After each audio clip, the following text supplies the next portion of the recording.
A paz do Senhor, meu querido e amado irmão, meu querido irmão, saudamos você com a paz do Senhor. Estamos felizes neste momento, neste dia de sábado, não é? Chegamos finalmente ao sábado e então louvamos a Deus por todas as suas vitórias, louvamos a Deus por tudo aquilo que o Senhor tem feito. E se você durante esta semana pôde estar acompanhando-nos, não é? No devocional do Simple Pentecostal, juntamente com a nossa irmã Manuela, não é? No livro de Salmos, como também no Evangelho de João, tem sido uma bênção para cada um de nós. E se essa é a sua primeira vez aqui conosco, não esqueça de se inscrever no canal, de colocar as notificações, não é? De dar aquele like, não é? Aquele joinha, para que Deus possa continuar e outras pessoas também possam ser alcançadas e juntos possamos prezar, ler, não é? Estudar a palavra do nosso Deus, que é tão importante para os nossos corações. Nestes dias de hoje que nós vivemos, não existe nada mais importante na nossa vida como crente do que permanecer na palavra de Deus. Ela é a fonte, ela é a nossa rocha, ela é o guia, ela é o nosso espelho, ela é a nossa bússola, aleluia. E por isso é que nós estamos aqui de segunda a sábado, não somente a irmã Manuela, mas a minha pessoa, juntos para poder estarmos de frente desta palavra e permitir que ela possa falar aos nossos corações. É verdade que muitas vezes nós encontramos passagens assim um pouco, não é? Você diz, mas o que é que Deus quer falar comigo através dessa passagem, como estes capítulos que nós temos lido do livro de Jeremias, que são profecias contra diferentes nações, mas nós temos estudado, não é? Visto quem eram essas nações, e hoje nós estaremos falando sobre a profecia contra a Arábia. E nós vamos ver o que é que Deus vai dizer para este povo, mas nós vamos aprender também onde eles se encontram na palavra de Deus e o que é importante para nós lembrarmos, amém? Portanto, se você está pronto, abra sua Bíblia no capítulo 49. Nós estamos alguns sábados neste capítulo, porque nós temos várias profecias contra diferentes nações dentro deste mesmo capítulo. Lembramos que o livro de Jeremias não é apenas o único livro que fala profecias contra essas nações. Nós vamos ver também no livro de Isaías, vamos ler no livro de Ezequiel, no livro de Amós e tantos outros mais dos profetas do Antigo Testamento, várias menções também sobre a palavra contra essas nações, pelos seus feitos, por aquilo que eles fizeram, não somente contra Deus, mas contra o povo de Deus, Israel. Portanto, leiamos hoje capítulo 49, nós estaremos lendo do versículo 28 até o versículo 33, que diz assim a palavra do Senhor. Contra Quedar e contra os reinos de Azor, que Nabucodonosor, rei da Babilônia, feriu, assim diz o Senhor: levantai-vos, subi contra Quedar e destruí os filhos do Oriente. Tomarão as suas tendas e os seus gados e as suas cortinas e todos os seus utensílios e os seus camelos levarão para si, ou seja, para a Babilônia, e lhes gritarão: há medo de todos os lados.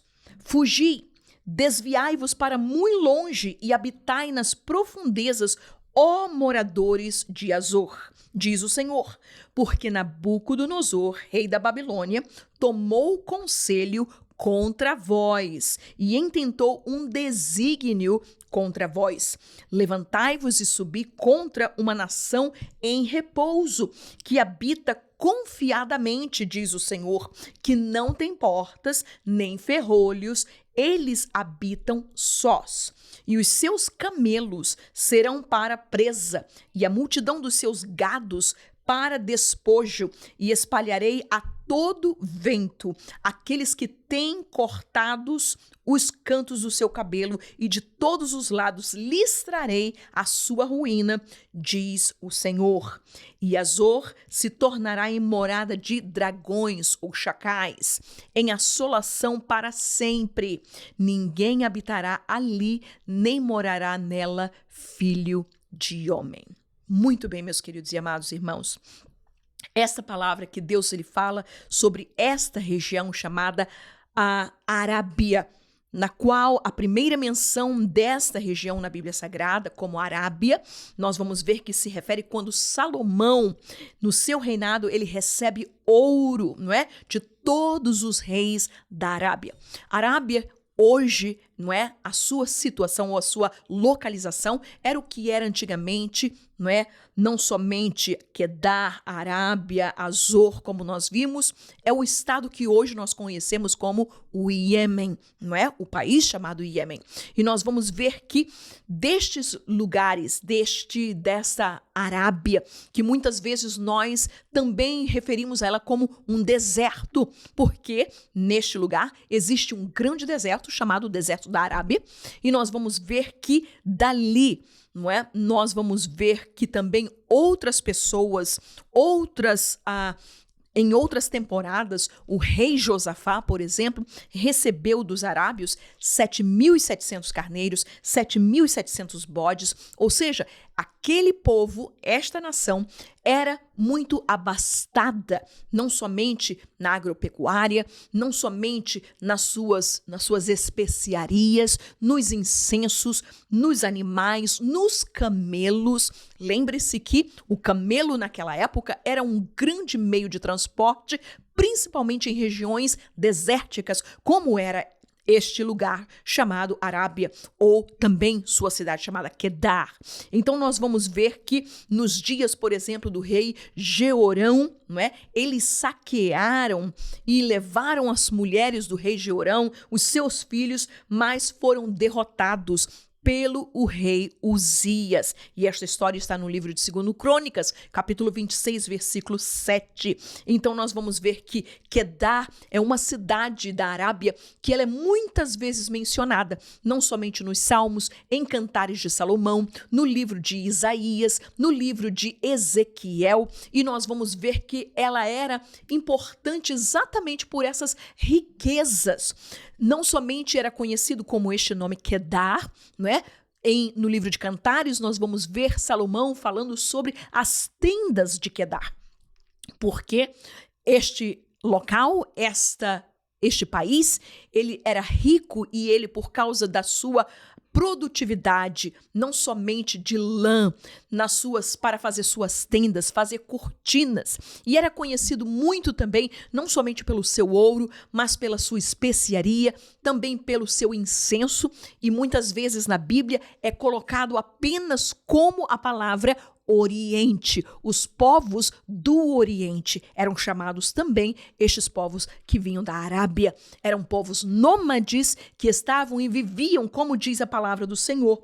Ele dizia que viviam em repouso, que habitava confiadamente, que não tem portas nem ferrolhos. Eles não habitavam em cidades, não é?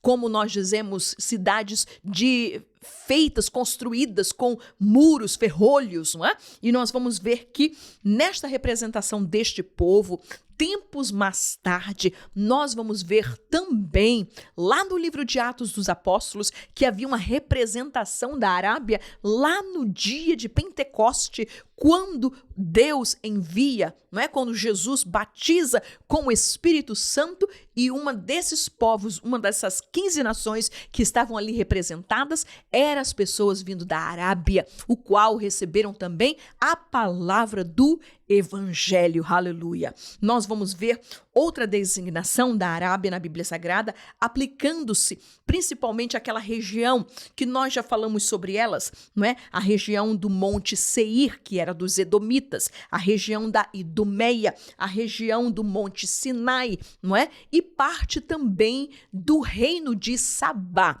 Se vocês lembrarem, a rainha de Sabá foi ter com Salomão para poder ouvir sobre a sua sabedoria. Então, destes lugares, destes reinos, destas localidades, é toda essa região do Oriente para quem Deus ele traz uma profecia contra a Arábia. Não somente porque esses povos, eles se levantaram, assim como foi o de Damasco, os edomitas, os amonitas, não é? Os moabitas, todos esses povos, em um tempo na história, eles se levantaram contra o povo de Israel. Entretanto, nós vamos ver, assim como Deus disse que Nabucodonosor tinha já os seus olhos e tinha conselho contra eles, aleluia. Por quê? Porque todos estes pequenos reinos foram engolidos por este grande império chamado o Império Babilônico. Ninguém ficou de fora, ninguém pôde escapar das mãos deste grande império. E como esses pequenos povos, pequenos reinos, pequenas nações estavam ali nesse aglomerado daquilo que a gente chama de Oriente Médio, quando Nabucodonosor, ele vem da Babilônia e ele entra nessa região, ele toma. Vamos lembrar que esta região, este corredor entre o Oriente, a Arábia, Israel, fazia este corredor para o comércio, e então quem controlasse esta região, eles estavam controlando não somente o comércio, as especiarias, controlando, dando taxa para outros povos que caminhassem naquelas estradas. Então nós vamos ver a ambição destes grandes impérios e reinos para tomar conta, para poder controlar a estes países. E é claro, dentro disso tudo, nós vamos ver a mão de Deus sobre eles. Por quê? Porque em algum lugar da história, eles se levantaram não somente contra Deus, não reconhecendo a Deus, mas também contra o povo de Deus. Vamos lembrar que todos esses povos eram povos semitas e eram povos que descendiam tanto de Abraão. Nós vamos lembrar que os edomitas ou os ismaelitas eram povos que descendiam desta mesma pessoa chamada Abraão. Nós vamos ver no tempo de Jó, que quando Jó ele recebe a notícia, a Bíblia fala de que povos do Oriente, dos sabeus, entraram e destruíram aquilo que era dele. Nós vamos ver que Jó, a Bíblia nos diz no seu capítulo 1 que ele era um dos homens mais ricos e era o que tinha maior abastança do que todos os outros demais do Oriente, ou seja, destes lugares. Então, Deus ele mostra para este país, para este povo, para esta nação, dizendo para eles muito claramente: vocês estão muito confiadamente, vocês estão pensando que vocês estão simplesmente nas suas casas, vocês estão sem problema nenhum, o mal não vai vos alcançar. Mas Deus disse: eu quero dizer para vocês que Nabucodonosor entrará e Nabucodonosor tomará o vosso lugar. E a tal ponto da assolação que ele diz, ele terminando no versículo 33, dizendo: ninguém habitará ali, nem morará nela filho do homem. Aleluia. Então, meus queridos e amados irmãos, quando nós vemos passagens como esta na Bíblia Sagrada, talvez você possa dizer: mas irmã, isso não tem valor? Ou isso não se refere nada para mim, isso não fala nada para mim?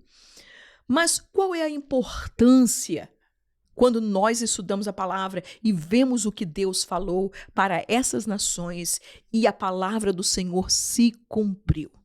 Deus não somente ele tomará em conta e ele julgará o homem, a pessoa, o indivíduo, mas a Bíblia nos diz que um dia Deus julgará também as nações. E quão importante é para nós orarmos pelas nossas nações, orarmos pelo nosso país. Você vive no Brasil, talvez, ou aqui nos Estados Unidos, como eu, mas nós devemos, Deus nos dá esta responsabilidade de orar, não somente pelo nosso país, pelo nosso governo, para que Deus tenha misericórdia e possa salvar as almas, para que as pessoas no nosso país tenham temor de Deus. Por quê, meus queridos?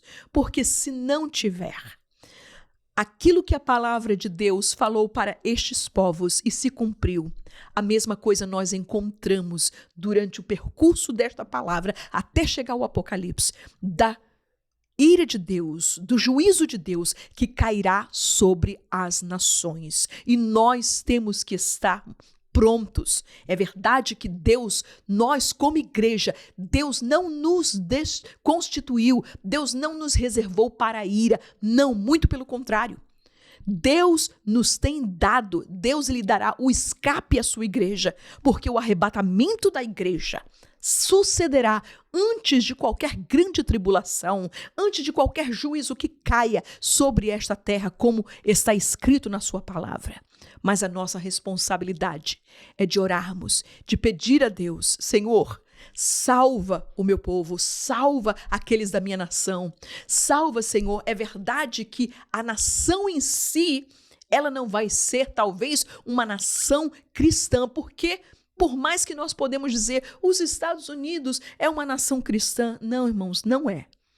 Israel é um povo que todo mundo é santo lá. Não, irmãos, não é.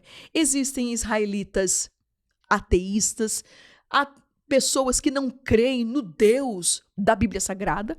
Entretanto, nós, como crentes, temos o dever, assim como Deus dizia para o seu povo, orai pela paz de Jerusalém, nós também temos que orar pela paz, para que Deus dê graça, para que Deus venha transformar as vidas dos homens. E isso só pode suceder quando nós oramos, quando nós pregamos o evangelho, quando nós somos testemunhas de Jesus. Aonde? Na nossa casa, no nosso trabalho, na nossa escola, no nosso mercado, aonde nós passamos, no ponto de ônibus, no metrô, aonde nós caminhamos, aleluia. Nós devemos estar ali, sendo o sal da terra e a luz do mundo, proclamando a verdade eterna do nosso Deus, da sua palavra, e dizendo para esta humanidade: o juízo de Deus está breve para acontecer. Arrependei-vos, aleluia. Ainda existe tempo, ainda é tempo de arrependimento. Assim, meus queridos e amados irmãos, que Deus possa te abençoar, juntamente com a sua família, para que juntos nós possamos evangelizar o nosso país, evangelizar a nossa cidade, evangelizar o nosso estado, evangelizar aqueles que estão aonde Jesus ele tem trazido os peixinhos para junto de mim, para junto de você, que nós possamos levar estes peixes, porque assim disse Jesus para Pedro e para os discípulos: eu vos farei pescadores de homens, aleluia, e este é o nosso dever. Assim que o Senhor Jesus te abençoe, lhes dê um abençoado fim de semana para a glória do nome de Jesus, e nós voltamos a nos ver segunda-feira, juntamente com a nossa irmã Manuela Barros, para a glória do nome de Jesus. Amém.